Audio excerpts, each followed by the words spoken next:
కేంద్ర విద్యాశాఖ మంత్రి ధర్మేంద్ర ప్రధాన్ తన పదవికి రాజీనామా చేశారు.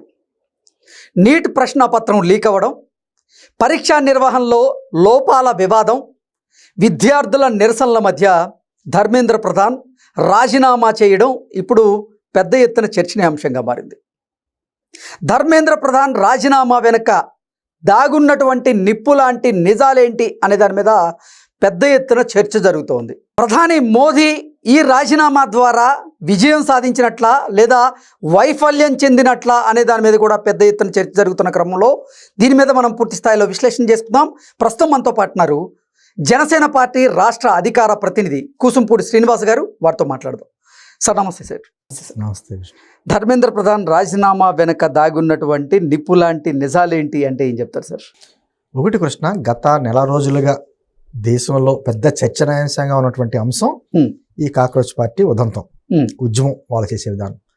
సరే, వారేమో కేంద్ర విద్యాశాఖ మంత్రి ధర్మేంద్ర ప్రధాన్ రాజీనామా ఏ సమస్యలకు పరిష్కారం అన్నట్టుగా కూర్చున్నారు.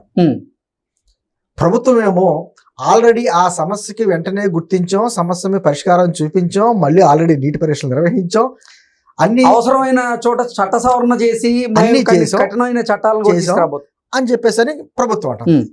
సరే, నిన్న ఎట్టకేలకు మీరు చెప్పినట్టుగా ధర్మేంద్ర ప్రధాన్ గారు రాజీనామా తర్వాత ఈ కాక్రోచ్ పార్టీ వారేమో సంబరాలు చేసుకుంటూ యువత విజయం సాధించింది అని చెప్పి వారు చెప్పుకుంటున్నారు. ధర్మేంద్ర ప్రధాన్ గారు రాజీనామా చాలా స్పష్టంగా ఆయన లేఖలో, నేను ఏదో ప్రెస్టేజ్ ఇష్యూకి వెళ్ళట్లేదు, ఇప్పుడు జరుగుతున్న ఉద్యమం అసాంఘిక శక్తుల చేతుల్లోకి పోకుండా ఉండాలని వాళ్ళ భవిష్యత్తుని దృష్టిలో పెట్టుకుని నేను రాజీనామా చేస్తున్నాను. అంటే యువత తప్పుదోవ పట్టకూడదు అనేటువంటి ఉద్దేశంతోనే నేను భేషజాలకు వెళ్లకుండా రాజీనామా చేస్తున్నానని అన్నారు. అంటే మనం వాస్తవంగా మనం చూసాం, అక్కడ ఉద్యమం జరుగుతుంది, ఉద్యమం జరుగుతున్న తీరు, ఉద్యమం చేయడం తప్ప అంటలా మనం, ఉద్యమం జరుగుతున్న తీరు అన్నది కొంచెం ప్రశ్నార్థకమైంది. ఎందుకంటే అక్కడ కొంతమంది చేసేటువంటి నినాదాలు, కొంతమంది చేసినటువంటి డిమాండ్స్, కొంతమంది చేసినటువంటి ఒక హెచ్చరికలు, అసలు ఇష్యూ పక్కదారి పట్టేసింది. అప్పుడు ఏమవుతుంది, ఆల్రెడీ అక్కడ పోలీసులు వచ్చి లాఠీ చార్జీ చేశారా, లేకపోతే పోలీసుల మీద తిరగబడి వీళ్ళందరూ కలిసి అక్కడున్న యువత దాడి చేశారా, అవన్నీ పక్కన పెడదాం. ఖచ్చితంగా శాంతి భద్రతల విషయాలు అనేది పోలీసులు చూసుకుంటది. నేనేమంటున్నానంటే, ఇది ఎవరి విజయమో అపజయమో కాకుండా అని పక్కన పెడితే, ఇదే మార్గాన్ని భవిష్యత్తులో ఉన్నటువంటి యువతరం ఎంచుకుంటే ఎంత ప్రమాదకరం.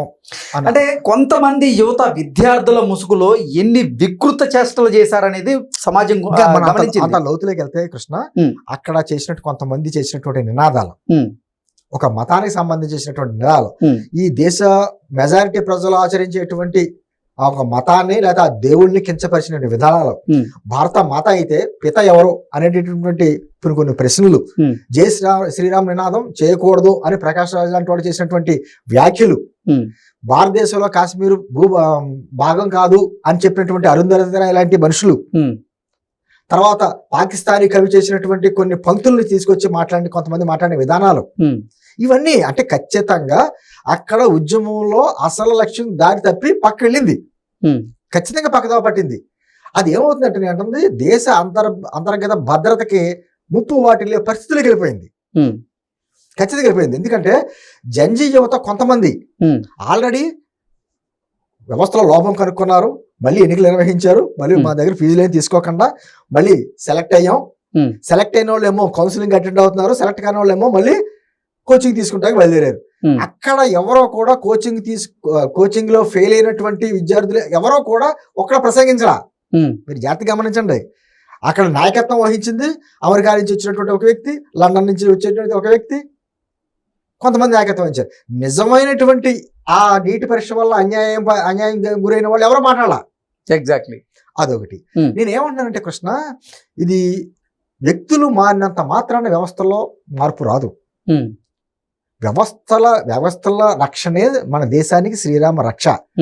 అది కాకుండా వ్యక్తులను మార్చేసి తృప్తి పొంది ఇదే ఘన విజయం అనుకుంటే, రేపొద్దున ఇదే మార్గాన్ని మంచికైనా కావచ్చు, చెడుకైనా కావచ్చు, యువత ఎంచుకుని రోడ్ల మీదకి వచ్చి ఒక బ్లాక్ మెయిలింగ్ రాజకీయాలు విషయం చేసుకుంటే వెళ్తే, ఎవరైతే ప్రభుత్వంలో అధికారంలో ఉన్న వాళ్ళకి వ్యతిరేక శక్తుల చేతిలో పడితే ఏంటి దేశానికి మనుగడ? నేను అంటుంది, మనం ఎవరో తప్పుపడట్లా. నిజంగా నీట్ పరీక్షలో అన్యాయం జరిగింది, అనేక లక్షల మంది పాపం చదువుకున్న వాళ్ళు చాలా ఇబ్బందులు పడ్డారు, కానీ దానికి మార్గం ఇదా అనేదే ప్రశ్న. దానికి విజయం కింద భావిస్తున్నారు అక్కడ. అది సాధించింది విజయం అంటే మోదీ మీద కోపం ఉంటే తిట్టచ్చు, బీజేపీ పార్టీ మీద తిట్టచ్చు, ఏ పార్టీ మీద కోపం ఉన్నా తిట్టచ్చు, విమర్శించవచ్చు. కానీ ఆ విమర్శలు చేయడం వల్ల దేశ అంతర్గత భద్రతకే దేశ సమగ్రతకే దెబ్బతింటే ఆ దేశానికి ప్రమాదం కదా. ఎగ్జాక్ట్లీ. ఎందుకంటే నిన్న ఒక జరిగినటువంటి ఉద్యమం అయిపోయిన తర్వాత వాళ్ళు విజయోత్సవాలు జరుపుకుంటుంటే ఆ అభిజిత్ని ఒక మీలాంటి జర్నలిస్ట్ మాట్లాడతా, సరే ఇక్కడ సమస్య పేపర్ లీకేజ్ వలన విద్యార్థులు నష్టపోయారని చెప్పేసి మీరు మాట్లాడుతున్నారు కదా, పంజాబ్ లో కూడా ఇటువంటి అన్యాయం జరిగింది విద్యార్థులకి, మీరు అక్కడ కూడా ఇదే ఉద్యమం చేస్తారా?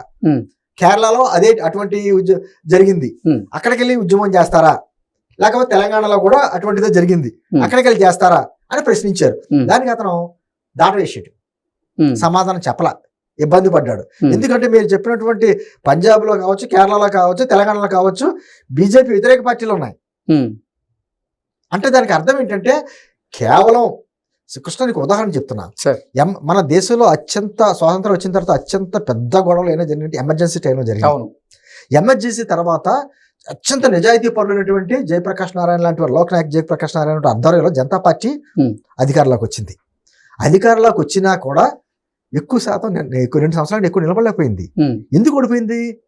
వాళ్ళ లక్ష్యం ఇందిరాగాంధీని దింపడం, అంతే తప్ప దానికి పరిష్కారం ఏంటో చూపించలేకపోయారు. ఎగ్జాక్ట్లీ.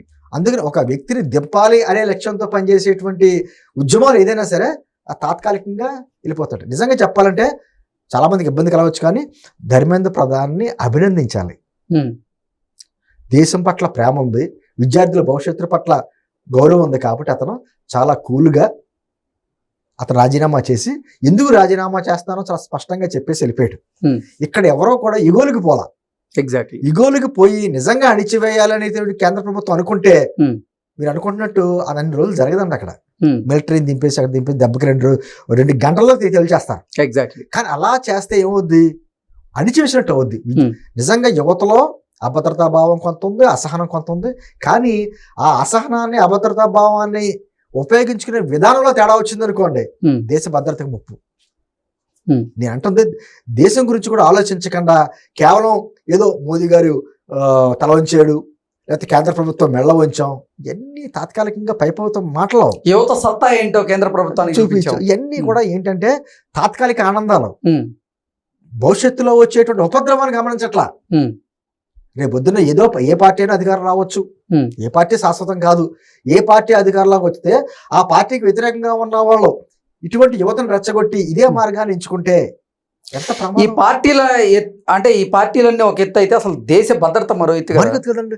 ఇప్పుడు దేశంలో 80% ఆచరించేటువంటి హిందూ మతాన్ని సంబంధించి రాముడి గురించి, సీత గురించి ఇష్టారీతిని మాట్లాడేస్తాం. అక్కడ భారత మాతని ఎంత గౌరవంగా చూసుకుంటాం మనం. అంటే భారత ప్రధాని నరేంద్ర మోదీ గారి బొమ్మని రోడ్డు మీద గీసి ఎంత వికృతంగా కొంతమంది ప్రవర్తించారనేది సమాజం గమనిస్తుంది కదా.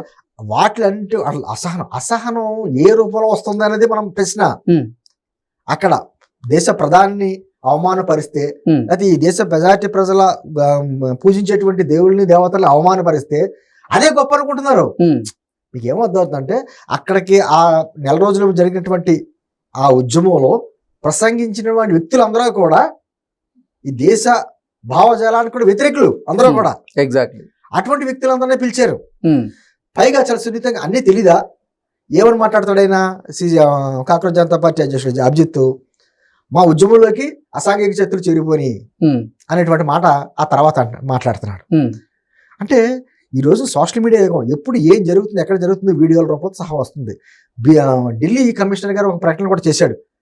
పాకిస్తాన్కి సంబంధించినటువంటి కొంతమంది మొత్తం సోషల్ మీడియాలో ఒక తప్పుడు సంకేతాలు ఇచ్చేలాగా వీడియోలు క్రియేట్ చేసి పెడుతున్నారు. ఏంటంది అత్యంత ప్రమాదకర పరిస్థితులు కృష్ణ గారు. ఇది ఏంటంది మన దేశం నేపాల్ లాగో బంగ్లాదేశ్ లాగా అయిపోయి అవ్వాలని కోరుకుంటారు కొంతమంది. ఆ వాళ్ళకి మొత్తం ఇస్తుంది. ఇక్కడ ఈ రోజు ధర్మేంద్ర ప్రధాన్ రాజీనామా చేశాడండి. ఏ సమస్య పరిష్కారం అయింది నేను అడుగుతున్నాను డైరెక్ట్ గా. నీటి విద్యార్థులు ఆల్రెడీ ఆత్మహత్యలు చేసుకున్నారు కొంతమంది మొదటిసారి జరిగినప్పుడు. ఏదైనా సమస్యకు పరిష్కారం అయిందా ధర్మేంద్ర ప్రధాన్ రాజీనామా వలన? విజయం అని అనుకుంటున్నానికి మీరు సాధించినటువంటి విజయంలో ఏంటి ఒకటి చెప్పండి.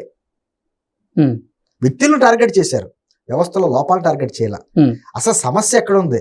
ఆ సమస్యను కోకటి వేళ్లతో పెకలించకుండా కేవలం వ్యక్తులు మారితేనే వ్యవస్థ మారిపోద్ది అనుకుంటే దాని గురించి యువత తన మేధస్సుని, శక్తిని, కాలాన్ని అన్నిటి వాటి గురించి ఉపయోగించుకుంటే ఇంకా ఈ దేశంలో ఆ అలజడులు లేకపోతే శాంతి భద్రతల విఘాతాలు ఇవే జరుగుతాయి.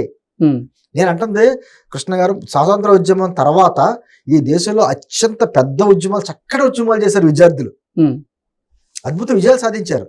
కానీ ఎక్కడైనా వాళ్ళు ఆ వ్యవస్థ లోపాల మీద పోరాడారు తప్ప దేశ భద్రతను మాత్రం వాటిలో ఎవరో చేయరా.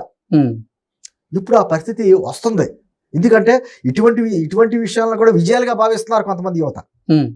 అందుకని నేను అంటుంది, ఏది చేసినా దేశ భద్రతకి భంగం కలగకూడదు, దేశ సమగ్రతకి భంగం కలగకూడదు, విదేశీ మూకల చేతిలోకి భారతదేశం వెళ్ళకూడదు. ఈ రోజున భారతదేశంలో పెట్టుబడులు కావాలని చెప్పి మోదీ గారు ప్రపంచంలోని అన్ని దేశాల్లో తిరుగుతున్నాడు. వాళ్ళందరూ కూడా దేశంలో ఉన్నటువంటి పరిస్థితులు ఆలోచిస్తారు. ఈ రోజు చూడండి, ప్రపంచ దేశాలు వెళ్ళి పాకిస్తాన్లోనూ బంగ్లాదేశ్లో పెట్టుబడి పెట్టాలంటే చాలా ఆలోచిస్తారు, పెట్టుబడి పెట్టలేరు. అటువంటి పరిస్థితి భారతదేశానికి రావాలని కోరుకుంటారా?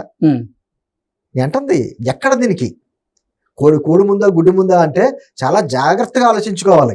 ఉద్యమాలు చేయాలి, ప్రశ్నించాలి, అది ప్రజాస్వామ్య హక్కు. కానీ ప్రశ్నించే విధానంలో ఇటువంటి విధానాన్ని ఎంచుకున్నానన్నదే అసలైనటువంటి పరిష్కారం. మీరు వీళ్ళు ఎంచుకునే మార్గం సరైన మార్గం కాకపోతే, ఇప్పుడు మనం నక్సలైట్లు, మావోయిస్టులు ఎందుకు అంటారంటే, నక్సలైట్లు, మావోయిస్టులు కూడా దేశభక్తులు అన్న నాయకులు ఉన్నారు మన దేశంలో. కానీ వాళ్ళు ఎంచుకున్న మార్గం సరైనది కాదు. సార్ మీకు లాస్ట్గా ఒక మాట చెప్తాను సార్. అంబేద్కర్ గారు రాజ్యాంగం రాసిన తర్వాత ఇంకొక నెల రోజుల్లో, ఒక సంవత్సరంలో, నెల రోజుల్లో రాజ్యాంగం అమలు అవుతుందనగా 1949 నవంబర్ 26న రాజ్యాంగ సభను ఉద్దేశించి ఒక మాట మాట్లాడాడు ఆయన. అంబేద్కర్ 3 వార్నింగ్స్ అంటారు. దాంట్లో ఫస్ట్ వార్నింగ్, ఇప్పటి వరకు మనం విదేశీ పాలకుల చేతుల్లో ఉన్నాం, వాళ్ళని పారద్రోలడానికి మనం ఎంచుకున్న మార్గాలు ఏవైతే ఉన్నాయో, సహాయ నిరాకరణ ఉద్యమాలు, ఆమరణ నిరాహార దీక్షలు, రాస్తారోకోలు, బందులు, అవి ఇక్కడి నుంచి మనం బంద్ చేయాలి. ఇక్కడి నుంచి మనం చేసే పోరాటం అంతా మనకు ఒక రాజ్యాంగం ఉంది కాబట్టి ప్రజాస్వామ్యయుద్ధంగా చేయాలి తప్ప అటువంటి ధోరణిలోకి వెళ్ళకూడదు, బ్లాక్మెయిల్ రాజకీయాలు చేయకూడదు. అలా చేసిన నాడు మన దేశం రెండోసారి స్వతంత్రాన్ని కోల్పోతుంది అన్నాడు ఆయన. ఎగ్జాక్ట్లీ. ఒక పక్క నుంచి అంబేద్కర్ గారిని గౌరవిస్తున్నాం అని చెప్తానే మరి అటువంటి మార్గాలను ఎంచుకోవడం అంటే అంబేద్కర్ గారిని అవమానించినట్టు కదా. అంటే యువతలో ఆవేశం ఉంటుంది. ఆ ఆవేశాన్ని సరైన దిశలో పరిష్కరించేలా మనం ఉపయోగించుకోవాలి తప్ప రాజకీయ స్వార్థాల గురించి అలా యువత ఆలోచన ఆవేశాలని ఉపయోగించుకుంటే పరిస్థితులు భిన్నంగా ఉంటే మన దేశ భవిష్యత్తు ఏంటి, దేశ మూలాలను మనం నరికేసుకుంటున్నామా అనేది అన్ని పార్టీల వారు ఆలోచించుకోవాలి. Okay sir, thank you so much.